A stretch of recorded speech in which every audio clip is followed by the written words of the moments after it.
কথায় বলা যায় মোগল অনুপ্রেরিত গম্বুজ ও নকশা সহ তারপর চলে যায় মসজিদের সামনে একটি পুকুর আছে সেটি দেখার জন্য। এটি হলো সেই ঐতিহাসিক জমিদার প্রাসাদ।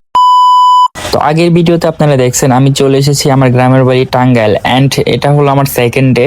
তো যেহেতু আজকে শুক্রবার আমি চলে যাচ্ছি মসজিদে নামাজ পড়ার উদ্দেশ্যে। তো বাইক টানতে টানতে চলে আসলাম মেইন রাস্তায় এন্ড আমার গ্রামের বাড়ি কিন্তু টাঙ্গাইল জেলার ধনবাড়ি থানায় অবস্থিত। যে মসজিদে আজকে যাব সেটা আমার বাসা থেকে খুব বেশি একটা দূরে না, বাইক দিয়ে গেলে মাত্র 5 থেকে 10 মিনিট লাগে। এবং এটা হলো আমাদের টাঙ্গাইলের মডেল মসজিদ। যেহেতু এই মসজিদে নামাজ পড়া হয়েছে অনেকবার, তাই আজকে আর এই মসজিদে যাব না। তো দেখতে দেখতে চলে আসলাম আমাদের গন্তব্যের উদ্দেশ্যে। এটি হলো নবাব আলী শাহ মসজিদ। প্রথমত আমার বাইকটি পার্কিং করে নিই আর তারপর চলে যাই মসজিদের সামনে একটি পুকুর আছে সেটি দেখার জন্য।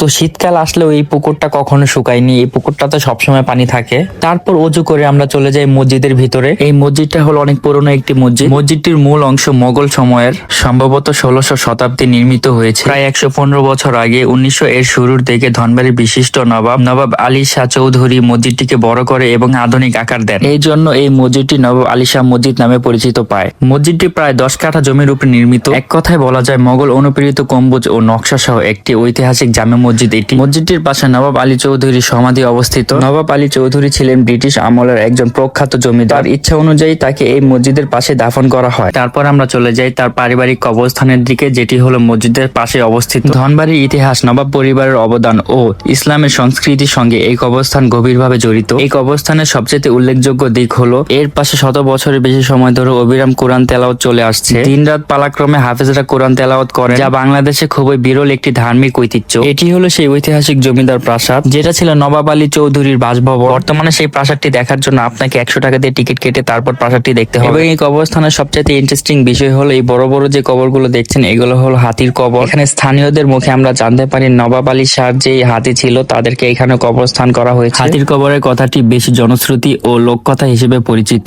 তো যাই হোক, মসজিদ এন্ড কবরস্থান দেখার পরে আমরা চলে যাই নামাজ পড়তে।